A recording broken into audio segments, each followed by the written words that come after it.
Assalamualaikum warahmatullahi wabarakatuh. Salam sejahtera bagi kita semua. Bersama saya di sini Bagus Muhammad Afandi dari kelas E5 nomor absen 5 Institut Pemerintahan Dalam Negeri. Teman-teman, video ini dibuat dalam rangka untuk memenuhi ujian akhir semester mata kuliah Teknik Evaluasi Kinerja Aparatur. Baik, pada kesempatan kali ini kita akan membahas terkait pengukuran kinerja melalui sasaran kinerja pegawai atau SKP. Pada tema yang telah dipilih terkait pengukuran kinerja melalui sasaran kinerja pegawai, pada kesempatan kali ini kita akan lebih terfokus untuk membahas terkait transformasi SKP.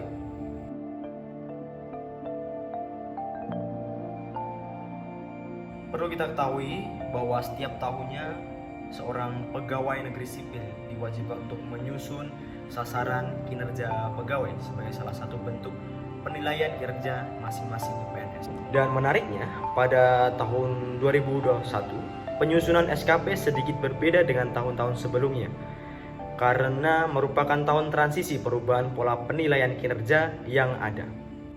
Nah, berikut merupakan sedikit pembahasan terkait dengan perubahan atau transformasi sistem penilaian kinerja pegawai negeri sipil.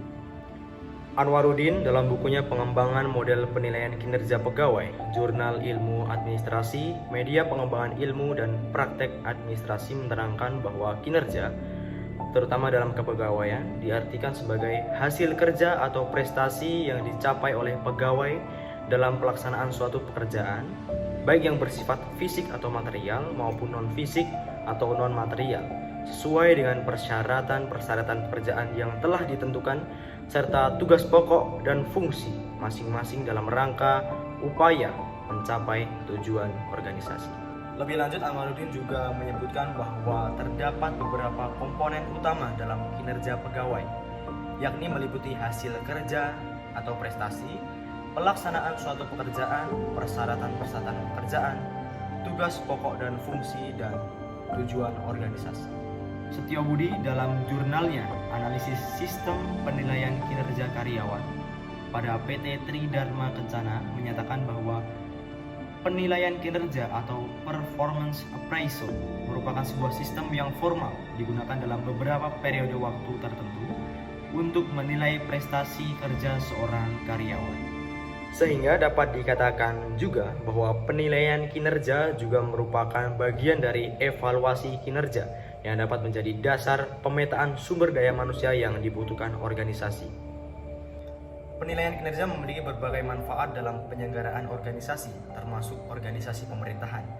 Werther dan Davis dalam Human Research and Personnel menyebutkan setidaknya terdapat 10 manfaat yang akan diperoleh organisasi dan pegawai jika menerapkan penilaian kinerja, yakni antara lain: 1. Performance improvement. Penilaian kinerja memungkinkan pegawai dan manajer untuk mengambil tindakan yang berhubungan dengan peningkatan kinerja. 2. Compensation adjustment. Penilaian kinerja dapat digunakan dalam pengambilan keputusan dalam menentukan siapa saja yang berhak menerima kenaikan gaji atau kompensasi, dan sebaliknya. 3. Placement decision. Penilaian kinerja dapat digunakan oleh manajemen dalam menentukan promosi, transfer, dan demosi. Yang keempat, training and development need. Sebagai bahan evaluasi untuk menetapkan kebutuhan pelatihan dan pengembangan bagi pegawai agar kinerja mereka lebih optimal. Yang kelima, career planning and development. Memandu untuk menentukan jenis karir dan potensi karir yang dapat dicapai. Yang keenam adalah staffing process deficiency. Penilaian kinerja dapat mempengaruhi prosedur perekrutan pegawai. Yang ketujuh adalah informational inaccuracies and job design error. Membantu menjelaskan apa saja kesalahan yang telah terjadi dalam manajemen sumber daya manusia, terutama di bidang informasi, job analysis, job design, dan sistem informasi manajemen sumber daya manusia. Yang kedelapan adalah equal employment opportunity, menunjukkan bahwa placement decision tidak diskriminatif. Yang kesembilan adalah external challenges. Kadang-kadang kinerja pegawai dipengaruhi oleh faktor eksternal atau faktor dari luar, seperti keluarga, keuangan pribadi, kesehatan, dan yang lainnya.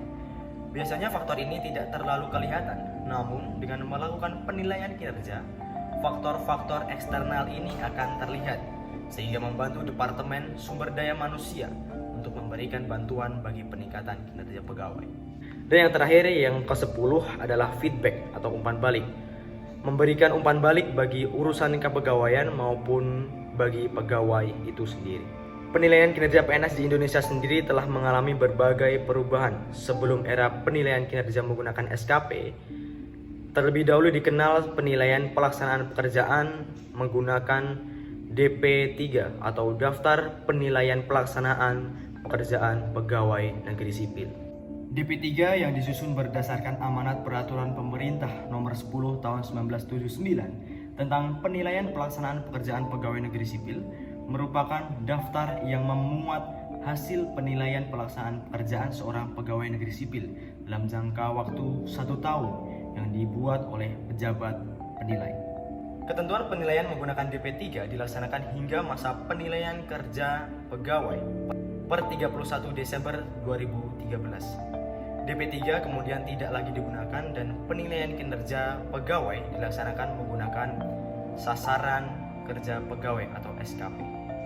SKP yang berarti rencana kerja dan target yang akan dicapai oleh seorang PNS pada masa itu disusun berdasarkan amanat peraturan pemerintah nomor 46 tahun 2011 tentang penilaian prestasi kerja pegawai negeri sipil. Ketentuan PP nomor 46 tahun 2011 ini dinyatakan berlaku pada tanggal 1 Januari 2014. Nah, seiring perkembangan zaman, dasar SKP yang semula berarti sasaran kerja pegawai berdasarkan peraturan pemerintah nomor 30 tahun 2019 tentang penilaian kinerja pegawai negeri sipil berubah menjadi sasaran kinerja pegawai. Sasaran kinerja pegawai merupakan rencana kinerja dan target yang akan dicapai oleh seorang PNS yang harus dicapai setiap tahun. Pedoman penyusunan dan penilaian SKP berdasarkan PP nomor 30 tahun 2019 dilaksanakan berdasarkan Peraturan Menteri Pendayagunaan Aparatur Negara dan Reformasi Birokrasi Republik Indonesia nomor 8 tahun 2021 tentang sistem manajemen kinerja pegawai negeri sipil. Kemudian kita akan masuk kepada inti transformasi yang terjadi. Apa yang menjadi perbedaan penilaian kinerja pegawai berdasarkan PP 46 tahun 2011 dan peraturan pemerintah atau PP 30 tahun 2019. Jadi peraturan pemerintah nomor 30 tahun 2019 tentang penilaian kinerja pegawai negeri sipil ditetapkan pada tanggal 26 April 2019 dan diundangkan pada 29 April tahun 2019 sebagai pengganti PP nomor 46 tahun 2011 tentang penilaian prestasi kerja pegawai negeri sipil. Nah, bila kita perhatikan bersama, terdapat sedikit perbedaan nomenklatur dari penilaian prestasi kerja menjadi penilaian kinerja. Perbedaan ini tentu akan berimplikasi pada teknis penilaian. Mengingat secara definisi kerja tentu berbeda dengan kinerja.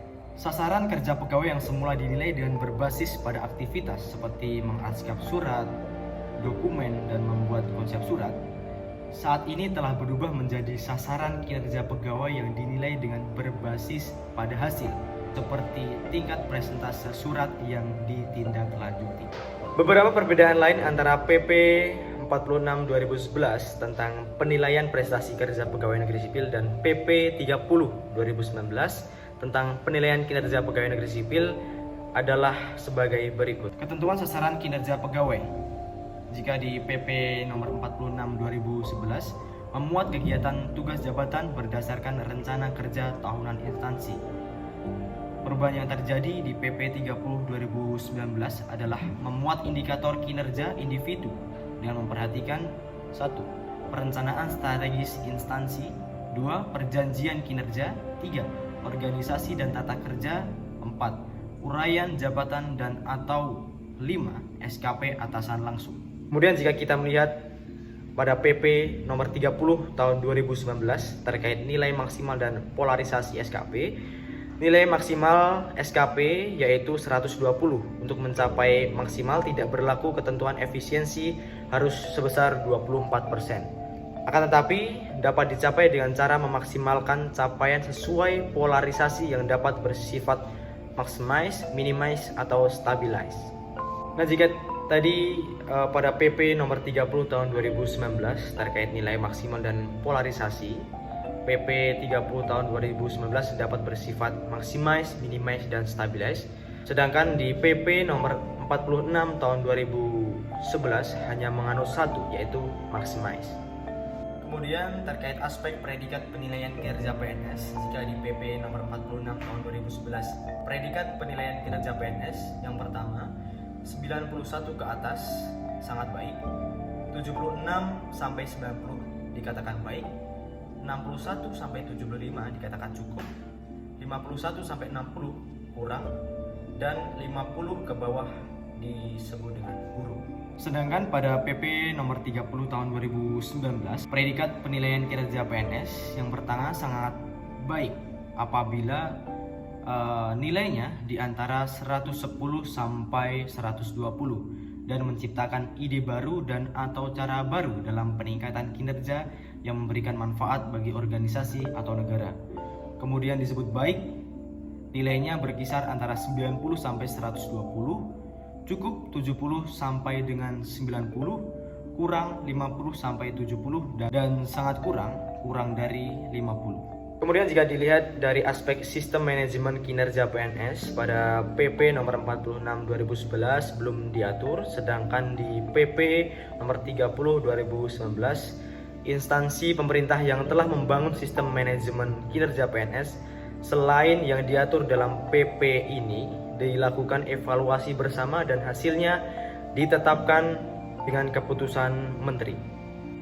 Kemudian jika dilihat dari aspek penilaian perilaku, pada PP nomor 46 tahun 2011 penilaian perilaku dinilai oleh atasan langsung, sedangkan di PP 30 2019 penilaian perilaku dinilai oleh atasan langsung, rekan kerja setingkat, dan atau bawahan langsung.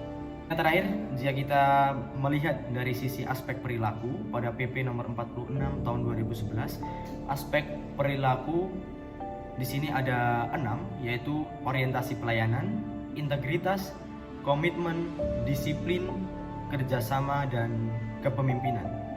Kemudian di PP nomor 30 tahun 2019, aspek perilakunya ada 5, yaitu orientasi pelayanan, komitmen, inisiatif kerja, kerjasama, dan kepemimpinan. Akan tapi di PP nomor 30 tahun 2019 ini yang baru adalah di aspek perilaku tentunya adalah inovasi membantu rekan kerja melihat masalah sebagai peluang, bekerja lebih baik, penuh semangat dan antusias. Hal ini diatur dalam pasal 25 ayat 1.